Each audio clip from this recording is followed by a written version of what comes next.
Les amis, bonjour. Ravi de vous retrouver pour la paracha de la semaine. Paracha de la semaine, en fait, il n'y a pas une paracha, mais deux parachiotes qui vont venir fermer le Sefer Bamidbar, qui sont les parachiotes de Matot et Massé.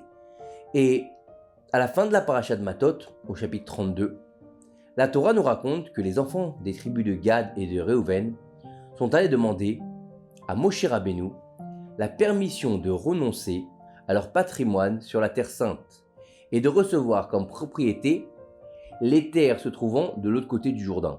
Dans l'absolu, ils demandent à Moshe Rabbeinu de ne pas rentrer en Israël. Bizarre. Au début, Moshe Rabbeinu, quand il a entendu les tribus lui demander ça, il s'est mis en colère. Il a pensé qu'ils étaient en fait comme les explorateurs, qui allaient en fait réitérer la faute des explorateurs, qu'ils allaient ensuite dégoûter le peuple de rentrer en Israël puisqu'ils ne veulent pas rentrer en Israël. Donc Moshe était en colère, il s'est irrité contre eux. Mais une fois qu'ils lui ont promis de ne pas s'installer sur leur portion tant que tous leurs frères n'auraient pas conquis la Terre Sainte, alors, une fois qu'ils lui ont dit qu'ils seraient les premiers sur le champ de bataille et qu'après de la fin de la conquête seulement, ils s'établiraient de l'autre côté du Jourdain, la colère de Moshe Rabbeinu s'est apaisée et il leur a aussi permis de s'installer de l'autre côté du Jourdain. Et en plus de ça, il les a bénis. Alors, il faudrait comprendre qu'est-ce qui s'est passé ici. Pourquoi est-ce que Moshe Rabbeinu, au début, il s'est énervé, ensuite il a accepté. Il faut savoir que ce n'est pas une simple histoire de territoire. Dans une lecture simple, nous voyons que dans les versets qui racontent la demande des tribus de Gad et de Réhouven, que cette requête émane simplement d'un besoin matériel, comme il est écrit. Or, les tribus de Réhouven et celles de Gad possédaient de nombreux troupeaux très considérables. Lorsqu'elles virent le pays de Yaézer et celui de Gilad, elles trouvèrent cette contrée avantageuse pour les troupeaux. Donc, dans l'absolu, ils se sont dit, on a beaucoup de troupeaux. Là-bas, en dehors d'Eretz Israël, il y a beaucoup de verdure. On va demander là-bas l'endroit où la terre est grasse pour pouvoir faire vivre nos troupeaux correctement. Ça, c'est l'explication normale de ce qu'on peut lire dans la Torah quand on lit simplement les versets. Mais en fait, est-ce que c'est que ça? Donc on sait que la terre là-bas était vaste, elle était fertile, appropriée aux besoins de leurs nombreux troupeaux. Et donc ils se sont dit on préfère cet endroit que la terre sainte. C'est pas possible. On peut pas se dire ça, que les tribus saintes d'Israël, comme celles de Réhouven et de Gad, elles aient pensé qu'à leurs besoins matériels. Et est-ce qu'on peut comprendre que deux tribus d'Israël, des tzadikim, ils puissent renoncer à Eretz Israël pour des besoins matériels, ils puissent renoncer à leur héritage sur la terre de leur père pour une raison matérielle, pour faire manger leurs troupeaux, pour avoir des champs et de l'herbe? C'est un peu bizarre quand même. Et ils ont quand même, n'oubliez pas qu'ils ont attendu pendant 40 ans dans le désert avant d'entrer sur la Terre Sainte. Et donc ça, c'est déjà compliqué de la part des tribus. Ensuite, on peut se poser la question sur Moshe Rabbeinu. Comment est-il possible qu'après que les membres de ces deux tribus lui aient fait ce serment d'être les premiers sur les champs de bataille, de se battre jusqu'à la fin de la conquête, il a accédé à leur demande?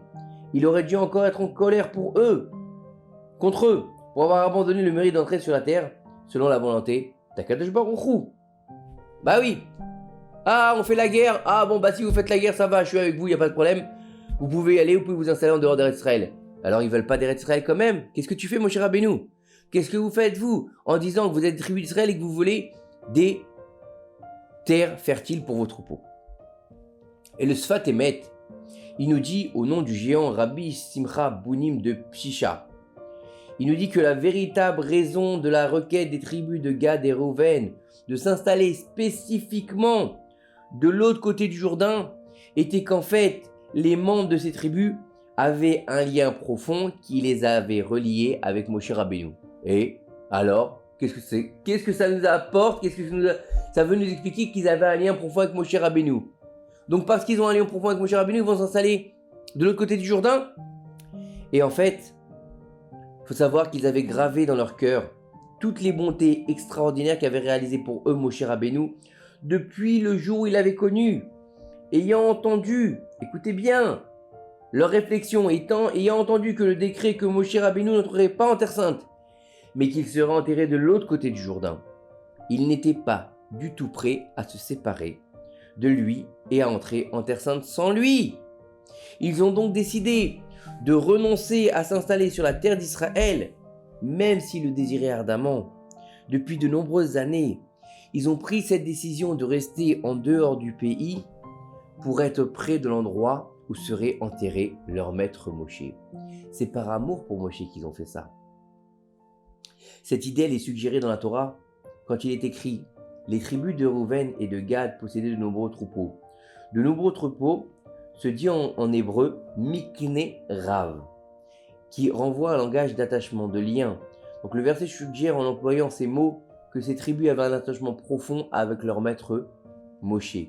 Ils avaient tellement la sensation de lui appartenir qu'ils n'ont pas pu se faire à l'idée d'entrer en terre sainte sans lui. Cette requête matérialiste a été faite pour cacher par pudeur leur véritable intention. Ils aimaient tellement Moshe Rabbeinu, ils avaient tellement de respect pour leur maître, pour leur Rav, qu'ils n'ont pas voulu le quitter même après sa mort. Ils ont voulu que la Hashpa'a de Moshe Rabbeinu continue même après sa mort. Au début, Moshe Rabbeinu n'a pas compris cela, et c'est pour cette raison qu'il s'est mis en colère contre eux, en pensant qu'ils se comportaient de la manière des explorateurs. Mais après avoir vu leur détermination à être les premiers sur la ligne de front lors de la conquête du pays, il a constaté que leur amour pour cette terre était en fait un amour immense. Il a compris, Moshe, que ils dénigraient pas la terre Chas v'Shalom comme ils les avaient fait explorateurs. Au contraire, ils aimaient cette terre, ils voulaient y habiter, mais ils voulaient pas le lâcher. Alors Hachem lui a ouvert les yeux en lui faisant comprendre leur intention profonde. C'est pour cette raison qu'il a annulé sa colère et qu'il a répondu positivement à leur demande. Avant de quitter ce monde, Moshe Rabbeinu a béni la tribu de Gad en disant « Ya Gad il dit, il s'est adjugé les prémices de la conquête là et sa part réservée par les législateurs. » Rashi explique que la tribu de Gad a veillé à s'attribuer une part dans le pays de Sichon et d'Og, qui marque l'endroit du commencement de la conquête du pays, car elle savait que dans son héritage allait se trouver la future tombe de législateur qui s'appelle Moshe Rabbeinu, puisque c'était lui le patron. C'est la même intention qu'ont eu les hommes de la tribu de Reuven. Tout ce qui a été dit mérite d'être approfondi. Eh ben oui. Par rapport à ce qui est écrit, à la fin de la Parashata Azinu, il y a marqué là-bas, Akadosh Baruch Hu, il va dire à Moshe, monte sur cette cime, sur le mont Nebo, puis meurs là-bas.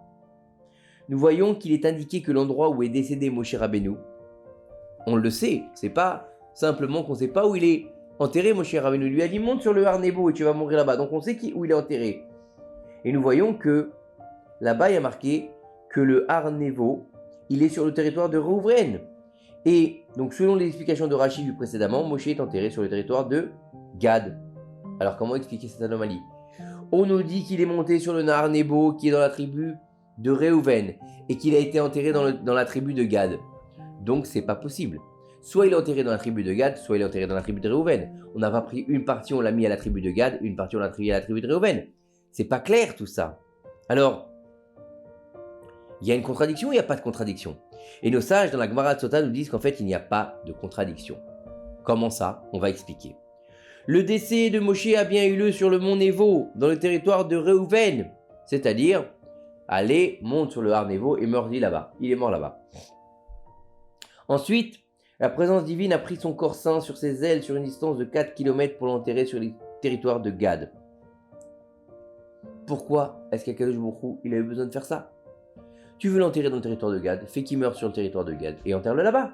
Pourquoi est-ce que tu as besoin de prendre son corps sur une distance de 4 km pour l'enterrer là-bas? La réponse est, puisque la tribu de Gad et celle de Reuven étaient attachées à leur maître Moshe de tout leur cœur, qu'elles étaient prêtes à perdre le mérite d'avoir un héritage en Israël pour rester à côté de Moshe, alors Akadosh Baruch Hu les a gratifiées toutes les deux d'une proximité particulière avec leur Rav.